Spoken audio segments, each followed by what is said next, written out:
السلام علیکم ورحمۃ اللہ وبرکاتہ۔ بسم اللہ الرحمن الرحیم۔ حضرت شبلی نعمانی رحمہ اللہ کے استاد شیخ ابو عبداللہ اندلسی کا عبرتناک واقعہ۔ حضرت شبلی نعمانی رحمہ اللہ کے مرشد حضرت عبداللہ اندلسی رحمہ اللہ حافظ قرآن اور حافظ حدیث تھے۔ لاکھوں سالکین ان سے وابستہ تھے اور سینکڑوں خانقاہیں ان کے دم قدم سے آباد تھی۔ ہر طرف ذکر الہی کی رونقیں تھیں۔ آپ ایک دفعہ جماعت کے ہمراہ عیسائیوں کی بستی سے گزر رہے تھے کہ کسی لڑکی پر نظر پڑی تو باطنی نعمت چھن گئی۔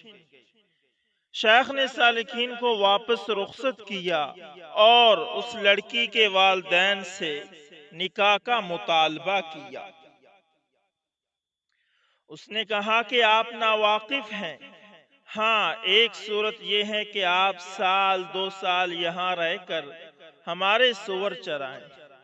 200 عیسائی سور پالتے ہیں اور ان کے پاس ریوڑ بھی ہوتے ہیں۔ تو آپ 1-2 سال یہاں رہ کر ہمارے سور چرائیں تو بات آگے بڑھے گی۔ شیخ تیار ہو گئے۔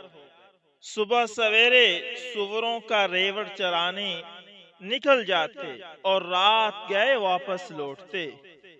1 سال اسی طرح گزر گیا۔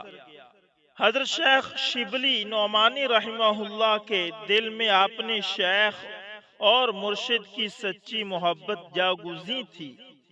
وہ جانتے تھے کہ شیخ کامل ہیں مگر کسی سخت آزمائش سے گزر رہے ہیں۔ 1 سال کے بعد حضرت شبلی نعمانی رحمہ اللہ اپنے شیخ و مرشد سے ملنے اس بستی جا پہنچے۔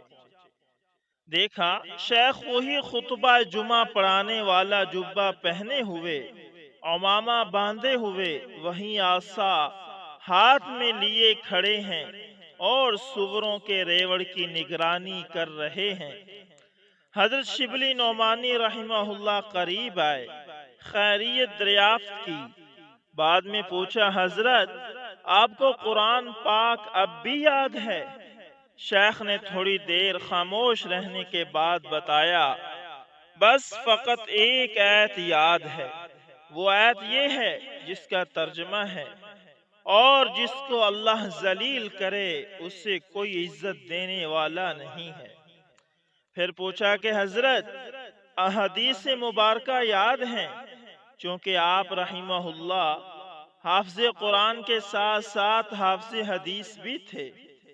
شیخ نے فرمایا بس ایک حدیث یاد ہے، وہ حدیث یہ ہے من بدل دینہ فقتلوہ، ترجمہ جو اپنا دین بدلے اس کو قتل کر دو۔ یہ کہنے کے بعد شیخ زاروں قطار رونے لگے اور آسمان کی طرف دیکھ کر کہا، یا اللہ میں آپ سے ایسا گمان تو نہیں رکھتا تھا۔ حضرت شیخ شبلی نعمانی بھی اپنے شیخ و مرشد کی یہ حالت دیکھ کر داڑیں مار مار کر رونے لگے۔ کافی دیر کے بعد حضرت شبلی واپس وطن چل پڑے۔ راستے میں ایک دریا کے کنارے پر پہنچے تو کیا دیکھا کہ حضرت عبداللہ اندلسی تر و تازہ، مسکراتے چہرے، طبیعت میں بشاشت، خوش بخوش سامنے ظاہر ہوئے۔ حضرت شبلی نے جب آپ کو دیکھا تو خوشی کی انتہا نہ رہی، حق تعالیٰ کا شکر ادا کیا، پھر بڑے ادب سے فرمایا کہ جس وقت ان سالکین اور بزرگ لوگوں کی جماعت کے ہمراہ عیسائیوں کی بستی سے گزر رہا تھا، شیخ فرمانے لگے شبلی نعمانی سے، تو میرے دل میں یہ خیال آیا کہ یہ عیسائی کیسے بے وقوف ہیں کہ حضرت عیسیٰ علیہ السلام کو خدا کا بیٹا بنا لیا۔ فوراً میری گرفت ہوئی، ایک آواز آئی، شیخ اگر تم اسلام پر ہو تو یہ تمہارا کمال نہیں ہے، یہ ہمارا کمال ہے۔ بس اس کے ساتھ ہی باطنی نعمت چھن گئی۔ پھر حق تعالیٰ نے مجھے بہت بڑی آزمائش میں ڈال دیا۔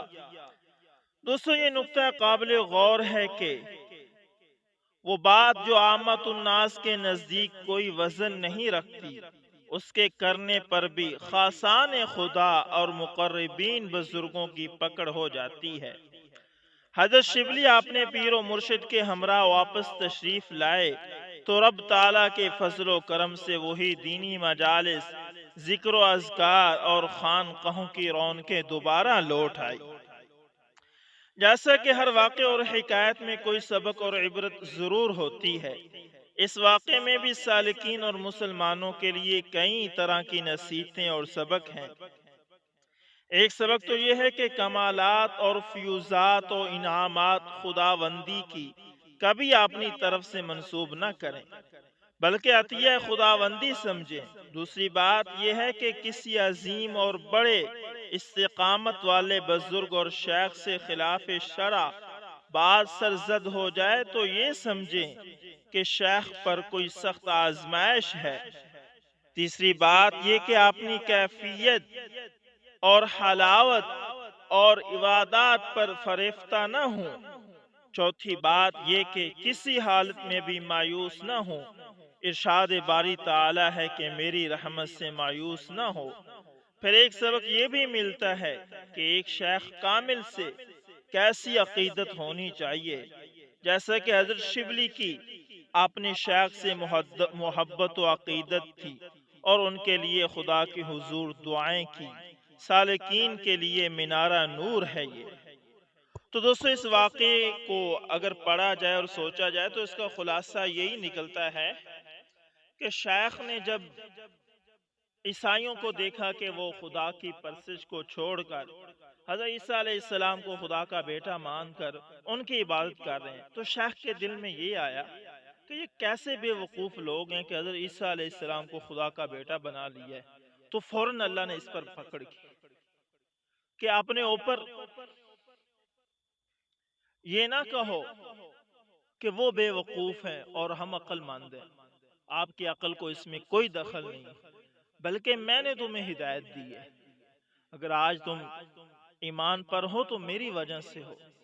تو اس چھوٹی سی غلطی کی وجہ سے اللہ نے ان پر اتنی بڑی پکڑ لائی کہ سب کچھ چھین لیا۔ وقت کے بہت بڑے عالم اور امام تھے۔ تو دوستو آج ہم دیکھیں کہ ہم کتنی باتیں کرتے رہتے ہیں۔ نماز پڑھی تو دوسروں کو ہم کفر تک، جہنم تک پہنچا دیتے ہیں کہ ہم تو بڑے نمازی، انہیں تو نماز کی فکر ہی نہیں، بڑے بے وقوف ہیں، یہ کسی قسم کی کوئی فکر ہی نہیں بھائی، ان کے لیے دعائیں کریں۔ کبھی بھی عبادت کر کے یہ نہ سمجھیں کہ میں نے خود کی ہے، بلکہ آپ کو اللہ نے توفیق دی ہے تو تب آپ نے کی ہے۔ امید کرتا ہوں ویڈیو اچھی لگی، پسند ہے، لائک شیئر کمنٹ لازمی کریں۔ جزاکم اللہ خیر۔